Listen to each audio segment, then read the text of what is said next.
Salmo 89, verso 14, amém? Diz assim: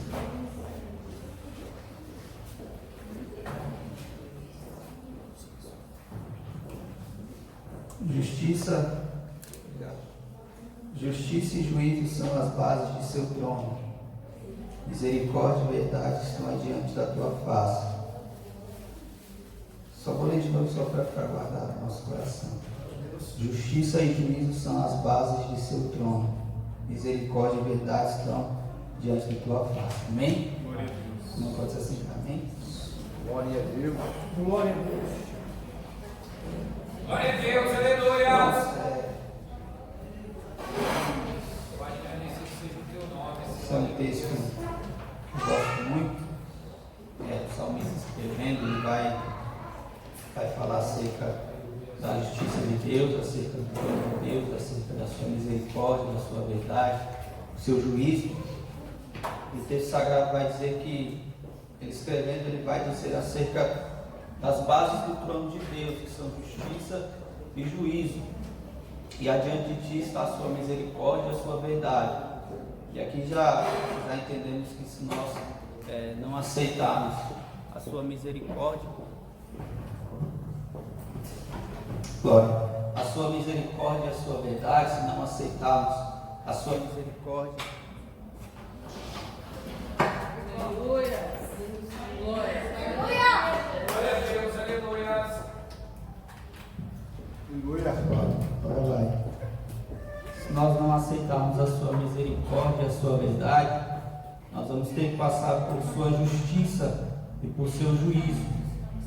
Então, os dias em que estamos vivendo, o caminho está aberto para nós aceitarmos e declararmos a sua verdade e abraçarmos a sua misericórdia. Porque se nós não aceitarmos a sua misericórdia e a sua verdade, de fato nós vamos ter que passar por sua justiça e por seu juízo. Nós sabemos que a Bíblia Sagrada está repleta de passagens que vão tratar acerca da justiça de Deus, acerca da sua misericórdia, acerca da sua verdade, acerca do seu juízo. E a Bíblia Sagrada está repleta dessas passagens. Como eu disse aqui, se nós não aceitarmos a sua misericórdia, a sua verdade, que é a sua palavra, nós vamos sim ter que passar por sua justiça e por seu juízo. O livro de Jó, capítulo de número 29, Jó vai começar a tratar acerca da sua juventude. Ele vai dizer: quem dera eu voltasse nos dias da minha juventude, nos dias em que o segredo de Deus habitava sobre a minha tenda. Aí no capítulo 29, no verso 14, ele vai começar a dizer: eu me vestia de justiça, e a minha justiça era como um manto de diadema. Ele continua dizendo: eu era os olhos do cego. Já estava dizendo: eu enxergava com justiça. Eu era os pés do coxo. Já estava dizendo: eu caminhava com justiça. E quando eu falava, as pessoas esperavam pelo meu conselho. E depois que eu falava, ninguém ousava falar depois de mim, porque eu falava com justiça. Então já está dizendo: eu andava com justiça, eu olhava com justiça, eu me vestia de justiça, e eu também falava com justiça. As pessoas esperavam o meu conselho. Já estava dizendo: eu olhava com justiça, eu caminhava com justiça, eu me vestia de justiça, e eu andava e falava com justiça. Só que agora Jó vai sofrer uma injustiça, para que a justiça de Deus fosse glorificada sobre a sua vida. Porque por muitas das vezes nós queremos questionar algumas coisas. Me ajude aí, Valão, o som. Algumas coisas que acontecem com a nossa vida. Aí a gente diz: a injustiça da parte de Deus. Não, irmão. A justiça de Deus será glorificada na injustiça em que passamos aqui sobre a terra. Então Jó está sofrendo, esse justo está sofrendo uma injustiça, para que a justiça de Deus fosse glorificada na vida desse justo. Por muitas das vezes, por isso que crente, irmão, homem de Deus, mulher de Deus, não tem que ficar se questionando por que aquilo, por que isso, por que está acontecendo aquilo outro. A justiça de Deus, irmãos, o que o homem plantar, de Deus ninguém escarnece. O que o homem plantar, isso ele vai colher. Olhe para cá, a justiça de Deus é certa, a justiça de Deus é certa. Deus não pode deixar de operar o seu juízo com aqueles que transgridem a sua palavra, só que também também Deus não pode deixar de operar a sua justiça com aqueles que andam na sua verdade. Deus não pode deixar de recompensar aqueles que andam de forma certa em sua presença. Então não tem por que temer se você caminha na justiça, anda com justiça, fala com justiça, se veste com justiça, ajoelha. Então já está dizendo, eu caminho com justiça, falo com justiça, me visto com justiça, e foi injustiçado mesmo assim, sendo justo diante da presença de Deus. O texto sagrado vai dizer, primeiro livro do Samuel, capítulo de número 6, que Deus vai matar alguns homens que fazem parte do povo de Israel, e esses homens estão em Bet-Semes. O texto sagrado vai dizer que Deus vai operar a sua justiça no meio desses homens, os homens que faziam parte do povo de Deus. Outrora, antes dessas passagens, vai acontecer um feito em que os filisteus, os inimigos do povo de Deus, vão roubar a arca do Senhor. E o texto sagrado vai dizer que eles vão devolver, porque Deus vai fazer com que os filisteus sejam acometidos de uma doença. E o texto sagrado vai dizer que eles vão entregar de volta a arca do Senhor, e vão entregar com ouro, com honrarias. E o texto sagrado vai dizer que esses homens que estão em Bet-Semes, eles vão receber a arca de Deus, vão receber a arca do Senhor, aquela que simbolizava a presença do próprio Deus. Então o texto sagrado vai dizer que alguns desses homens vão abrir a arca para ver o que tinha dentro. E o texto sagrado vai dizer que Deus vai ferir 50.070 homens, em algumas traduções cerca de 70 anos, mas enfim, Deus feriu alguns homens do povo de Israel, do povo de Deus, do povo judeu.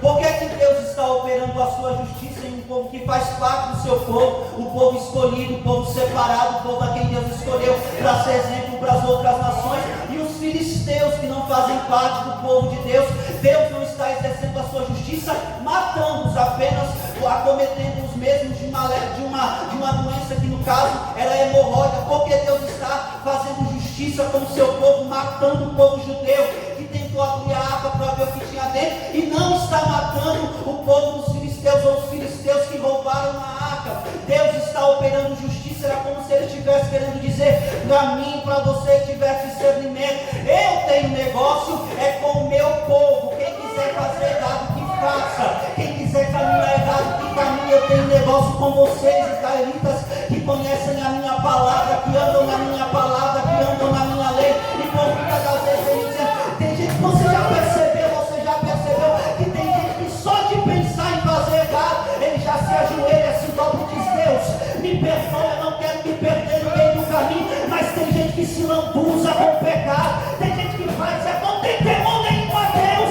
Aí pergunta para Deus: por que está acontecendo aquilo? Por que está acontecendo isso? Deus, não escute isso daqui. Deus tem negócio com quem faz parte do seu povo. Você que conhece a lei de Deus, você que conhece a palavra de Deus, caminha com justiça, anda com justiça, se mete de justiça, fala com justiça.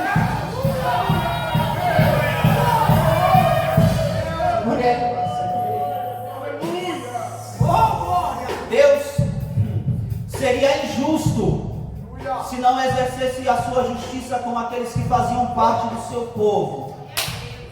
Deus seria injusto se não exercesse a sua justiça com aqueles que conhecem a sua palavra. Irmãos, uma coisa é quando eu não conheço, outra coisa é quando eu sei que é errado e eu pratico. Uma coisa é quando eu não conheço, aí Deus até nem leva em consideração, mas quando eu conheço a palavra, sei quem Deus é. Era Deus dizendo: eu opero no meio de vocês, eu abri o mar no meio de vocês, eu operei no meio de vocês. Quando vocês tiveram fome, eu mandei maná. Quando vocês tiveram sede, eu dei água para vocês beber. Então, pelo amor de Deus, anda segundo a minha palavra.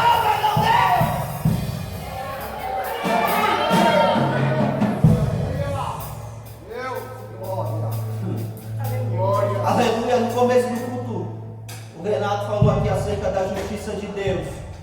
Às vezes, se nós pregarmos acerca da justiça de Deus, os crentes vão dizer: eu desconheço esse Deus de justiça, eu desconheço esse Deus de juízo, eu desconheço esse Deus que cobra, eu desconheço esse Deus que traz juízo sobre os teus, eu desconheço esse Deus que traz juízo. Escute isso daqui, irmão. Estamos vivendo um tempo em que Deus, escute isso daqui, estamos vivendo um tempo em que Deus está fazendo com que alguns homens se dobrem diante dessa situação. diante da sua presença, para voltar a caminhar com justiça. Olhe para cá, eu não sei qual é a sua situação nos dias em que estamos vivendo. Eu não sei se você se distanciou no meio dessas dificuldades, no meio desse inteirinho que estamos vivendo, mas Deus te trouxe aqui nessa noite para te dizer: a minha justiça é certa, volta a caminhar, o meu juízo é certo, volta a caminhar na minha justiça, volta a caminhar com retidão, porque escute isso daqui: santificação começa com o meu trabalho e termina com o de Deus. Tem gente dizendo que pensam que Deus vai descer do céu para santificar a minha vida. Escute isso daqui: é conforme eu vou me achegando para perto dele que eu vou santificando o meu interior. Não tem como santificar a nossa vida afastado de Deus, afastado da tua palavra, afastado da tua presença. Santificação começa com o meu trabalho e termina com o de Deus. Irmão, não perca tempo não, de verdade. Eu sinto a presença de Deus enquanto profetizo isso sobre a vida de alguém. O Espírito de Deus te trouxe aqui para você voltar a caminhar com justiça. Escute isso daqui: Deus quer colocar de volta o temor no interior de alguém aqui dentro dessa casa. Deus quer colocar de volta o temor na palavra, o temor na presença. É hora de voltar a valorizar a presença daquele que habita sobre a sua vida. Deus está dizendo: o Espírito Santo não está inerte, ele é real. Jesus Cristo falou sobre ele: eu rogarei ao Pai, ele enviará outro Consolador, o Espírito da verdade, que o mundo não conhece, mas ele habita em vós. Então valorize.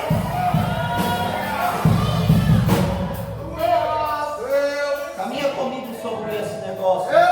Números capítulo de número 12. O texto sagrado vai dizer acerca de um acontecimento com Moisés, Arão e Miriam. E o texto sagrado vai dizer que Arão e Miriam vão se levantar contra o ministério de Moisés. Só que o texto vai dizer que Deus vai exercer a sua justiça somente com Miriam. Ela vai ser acometida de uma lepra. E Arão, que também se levantou contra o ministério de Moisés, Deus não vai fazer absolutamente nada. Somente Miriam vai ficar doente. Somente Miriam foi acometida de uma lepra e Arão não. Deixa eu te explicar uma coisa rapidamente. O texto sagrado vai dizer que Deus tinha duas alianças com duas casas, que eram alianças eternas. A casa de Arão por causa do sacerdócio, porque ele foi escolhido para ser o sumo sacerdote, e a casa de Davi por causa do reinado. Então Arão nessa época usava algo chamado peitoral do juízo, que quando a ira de Deus sobrevinha sobre os homens, sobre a terra, a ira de Deus era aplacada nesse peitoral do juízo. Então imagino eu que Arão não foi acometido de doença nenhuma, não foi acometido de nada porque estava vestido diferente. Por muitas das vezes algumas pragas, algumas coisas não vão se achegar até nós porque estamos vestidos de justiça. Aquilo que era para atingir a nossa vida, aquilo que era para atingir a nossa casa não atinge, porque tem alguém que é justo. Eu me lembro até de Ló. Deus, a Bíblia Sagrada vai dizer que não vai destruir Sodoma e Gomorra enquanto Ló não sai de lá, e Abraão está intercedendo dizendo: Deus, se tiver 50 justos lá, o Senhor vai destruir. Deus dizendo: não, se tiver 50 justos eu não vou destruir. Eu estou pregando para alguém aqui que a sua vida, a sua casa, eu estou pregando para alguém aqui que a sua vida é um instrumento da parte de Deus, que não permite com que a justiça, com que o juízo se achegue com algumas pessoas. E Deus está dizendo: continue caminhando com justiça, porque através de você eu estou dando livramento para muita gente. Continue caminhando na verdade, porque através de você eu estou... Epa, levante a sua mão comigo, porque eu quero profetizar sobre a vida de alguém que crê na palavra de Deus. Aqui nessa noite Deus trouxe alguém aqui dentro dessa casa e está te dizendo: continua caminhando com justiça, continua caminhando na verdade, porque eu tenho cuidado dos seus por intermédio da oração, eu tenho cuidado dos seus por intermédio da justiça que você pratica. Pegue comigo nessa noite, pegue na mão de alguém que está do seu lado, pegue no nome de Jesus. O Espírito Santo trouxe alguém aqui, ele precisa que você urgente volte a caminhar na justiça de Deus. Epa! Deus trouxe alguém aqui para dizer: o caminho está aberto. Enquanto ele está aberto, há tempo de redenção. O caminho está aberto. Enquanto ainda ele está aberto, dá tempo de fugir do pecado. O caminho está aberto. Enquanto ele ainda está aberto, dá tempo de fugir de tudo aquilo que tem te afastado de Deus. O problema é que a porta vai se fechar. O problema é que daqui a pouco o juízo de Deus. Irmãos, esse negócio de pandemia nem se compara com o fogo que arde no inferno. Então é tempo, escute, é tempo de se dobrar diante de Deus e dizer: Deus, perdoa os meus pecados, sara a minha vida de verdade. Eu quero caminhar na justiça, eu quero falar. Pegue na mão de alguém, pegue no nome de Jesus, porque o Espírito de Deus quer trazer um temor de volta ao interior de alguém. Diga para ele, o Espírito Santo te trouxe aqui nessa noite para te dizer: diga, o Espírito Santo te trouxe aqui nessa noite. Glória. Ah, se esse som me ajudasse, pegue na mão, diga: o Espírito Santo te trouxe aqui nessa noite para te dizer: é tempo de voltar a caminhar com justiça, é tempo de voltar a caminhar com temor.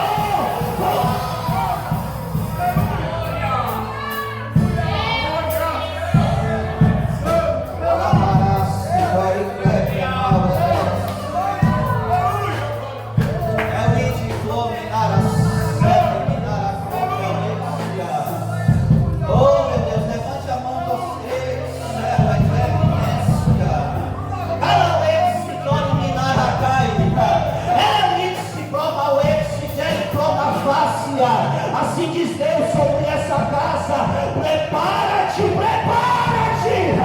Ele se problema é sim, ele é de dominar santo. Prepara-te para não ter que passar pelo juízo da paz.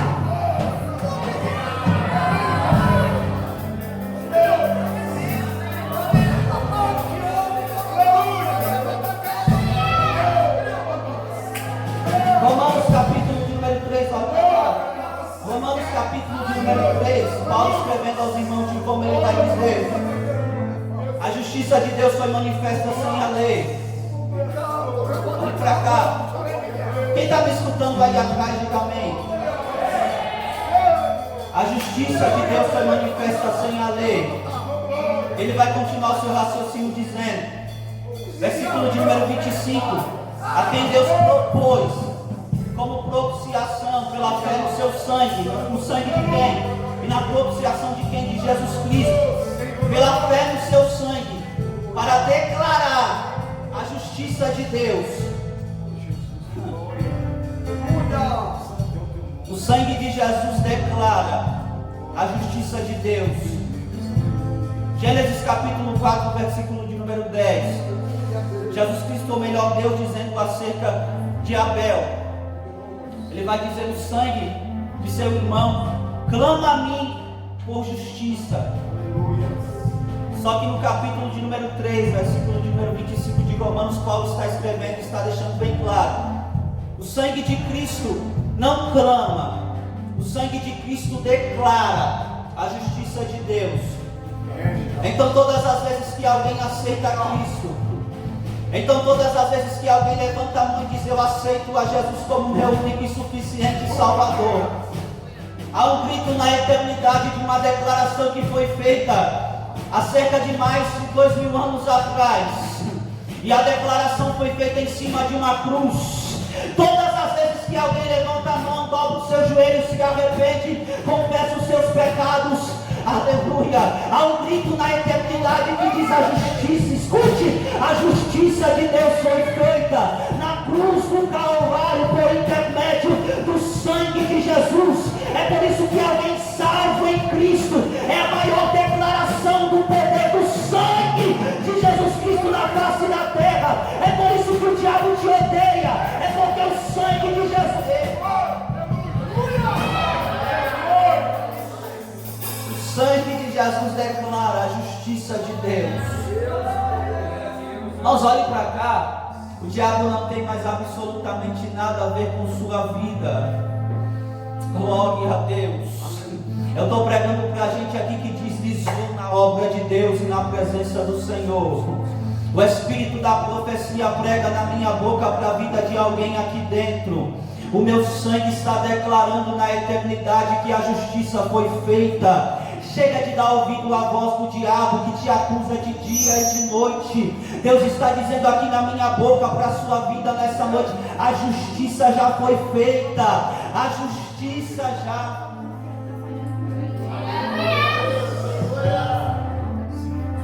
Minutos.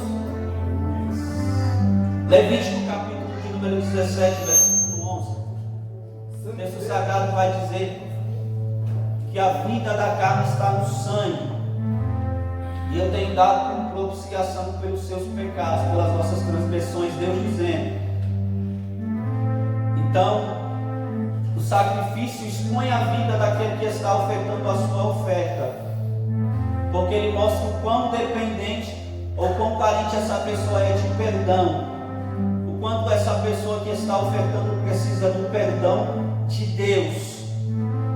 A vida da carne está no sangue, e eu tenho dado como propiciação pelas vossas transgressões. Então ninguém do povo de Israel, do povo judeu, poderia provar sangue no Antigo Testamento por conta disso, porque Deus estava dizendo por intermédio dos seus profetas, do seu profeta: a vida da carne está no sangue. Então o sangue declara ou mostra a necessidade de perdão daquele que está oferecendo o seu sacrifício. Irmãos, olhe para cá, olhe para cá. O Espírito Santo trouxe alguém aqui nessa noite para te dizer: eu quero trazer de volta o temor para o seu interior. Eu quero trazer de volta o desejo. Escute isso daqui: o meu sangue te purifica de todo o pecado. Mas Deus está dizendo aqui: basta um passo de alguém dentro dessa casa para eu começar uma boa obra sobre a sua vida. Deus está dizendo, por intermédio da sua palavra nessa noite: vem para perto da cruz, vem para perto do sangue, porque o sangue, escute, é poderoso o suficiente para te perdoar, para te lavar, te purificar de todo o pecado. O sangue é suficiente para purificar a sua vida de todas as transgressões até então.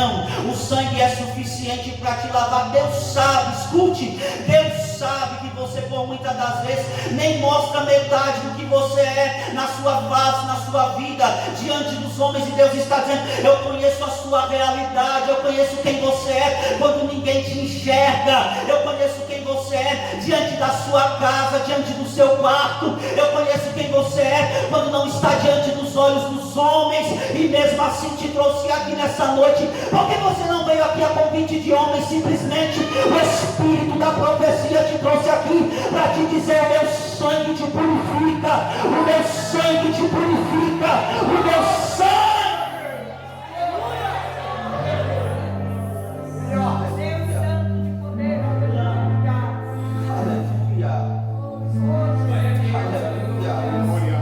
O sangue de Jesus declara a justiça de Deus. O sangue de Jesus declara a justiça de Deus. O sangue de Jesus declara a justiça de Deus. O sangue de Jesus declara a justiça de Deus. Glória. Para terminar, pegue na mão de alguém. Para terminar, pegue na mão de alguém nessa noite. Pegue no nome de Jesus. Pegue. Estamos na comunhão do Espírito Santo aqui dentro dessa casa. Pegue na mão de alguém, pegue, porque tem alguém acanhado, tem alguém aqui que está sendo afrontado pelo inimigo. O inimigo está dizendo que você não é digno, e posso te dizer, não é digno mesmo. Se não fosse o sangue de Jesus Cristo, quem seria quem? O que seria de nós? É por isso que precisamos desse sangue. Pegue na mão dessa pessoa que está do seu lado, porque eu estou pregando para a gente aqui que está sendo acusado de dia e de noite. O sangue vai te fortalecer dentro dessa casa para vencer esse tempo de frieza que o diabo tem tentado colocar sobre a sua história, sobre a sua casa, sobre a sua comunhão com Deus. Deus te trouxe aqui nessa noite para fortalecer a sua vida, os seus passos na presença dEle. Chega de dar ouvido ao diabo, chega de viver uma vida dúbia, chega de viver uma vida de transgressão, porque pecado premeditado desconhece. Chega de viver uma vida, escute isso daqui, Deus está dizendo: eu quero te dar uma nova chance, eu quero te dar uma nova vida, eu quero transformar a realidade que você está vivendo.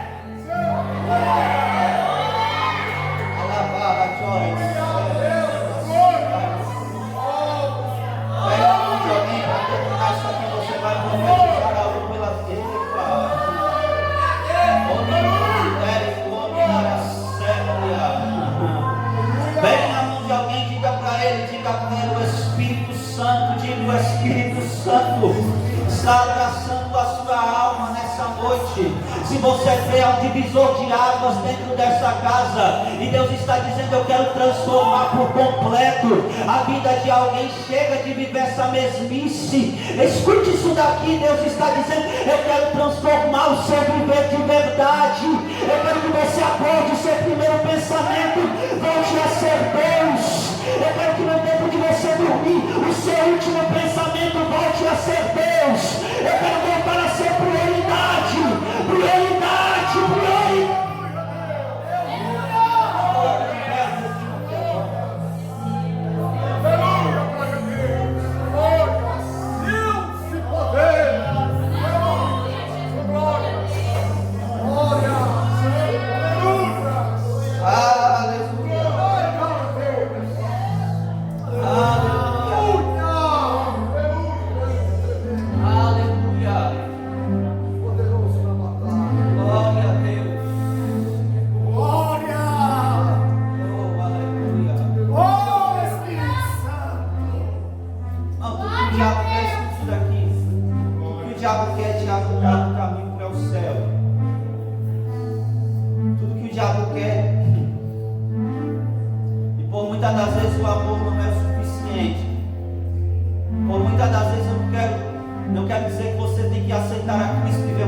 É o Espírito Santo de Deus. O único que determina o que é certo e errado na sua vida se chama Espírito Santo de Deus.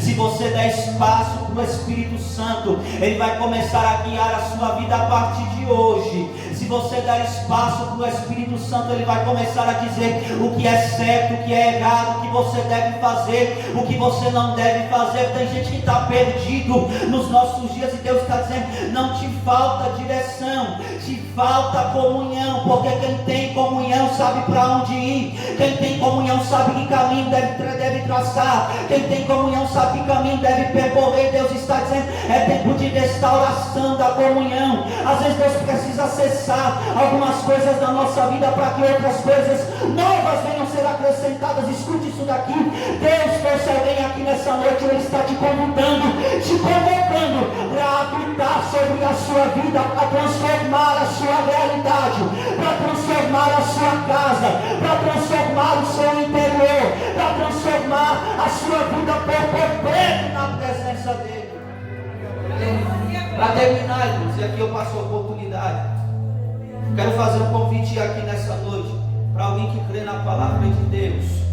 Aleluia.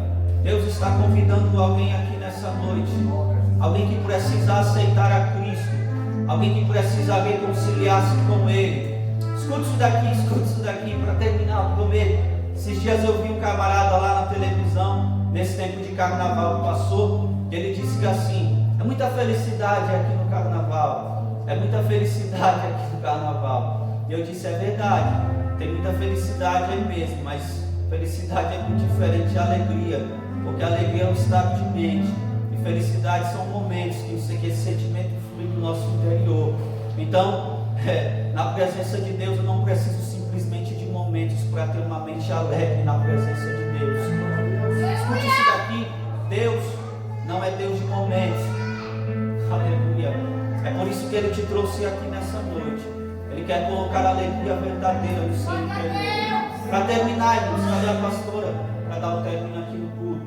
Vem cá, pastora. Glória a Deus. Eu quero convidar alguém aqui nessa noite que precisa aceitar a Cristo, ou precisa reconciliar-se com Ele, aqui na frente, correndo rapidinho, que a pastora vai orar por você. Se tiver alguém aqui nessa noite que precisa aceitar a Cristo ou reconciliar-se com Ele, vem aqui na frente, vem aqui agora. Vem aqui agora que a pastora vai orar por você. Se tiver alguém que precisa aceitar a Cristo ou reconciliar-se com Ele, vem aqui na frente agora, porque a pastora vai orar por você.